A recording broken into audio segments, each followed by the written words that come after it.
it all with our risk adjustment course, you know that there are several modules included in our risk adjustment course as it currently exists. We have about 16. I have those listed for you on the screen. Well, in the interest of streamlining our material, what we did in version 2.0 is we cut down on the number of chapters. We found that in module 1 there were lots of chapters. It was really easy to get lost, and some of the chapters were really small, and some were very related to other chapters near them. So what we've done is, as I mentioned, we've streamlined. We've gone from 16 modules down to 7. It's not that any of the material has been removed, actually quite the opposite. We've added a lot of new content. We start out with an introductory module, giving you some of the information on the basics of risk adjustment, the history behind it, what all's included in that.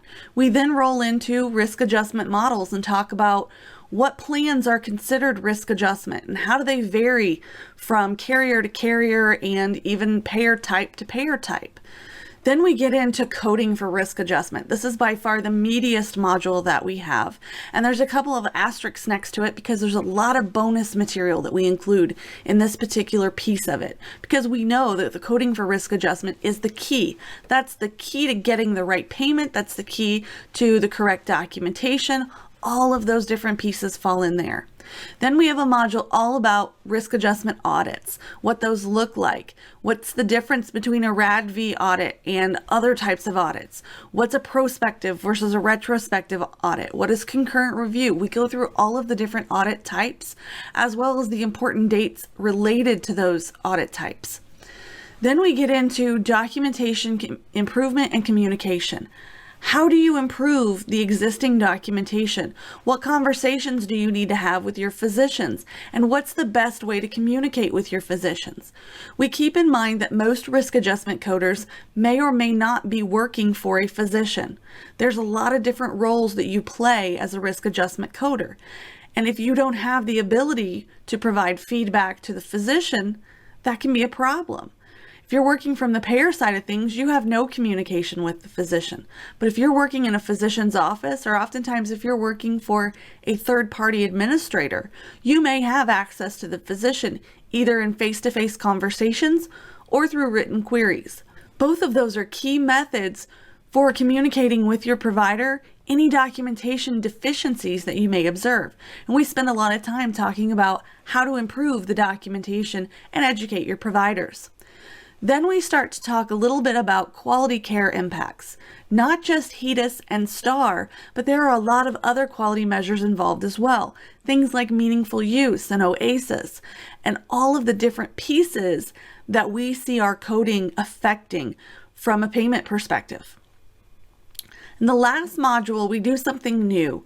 We bring all of this information together. We take everything that you've learned in the first 6 modules and give you a couple of case examples and show how they would change depending on which risk adjustment model they're reported for and under. For example, risk adjustment coding for Medicare is not going to be exactly the same as risk adjustment coding for CDPS and some of the Medicaid type carriers. It's going to be different even still for the new ACA HHS risk adjustment models. So we go through that. We show you how it's going to change and what the different impacts are. We've also included focusing on the key that the coding chapter is the meatiest chapter, and that without proper coding and proper documentation, everything falls apart from a risk adjustment perspective. Keeping that in mind, we have gone back and looked at the pearls that we had before. If you were familiar with the pearls in our first module, or if this is completely new to you, what is a pearl is maybe a question you're asking yourself. Pearls are little pearls, little gems of information that are really helpful. We've expanded those pearls. Before, the pearls were literally very small nuggets of information. We've taken pearls, we've expanded the number of conditions that we've developed pearls for, and each of those pearls is now much more comprehensive.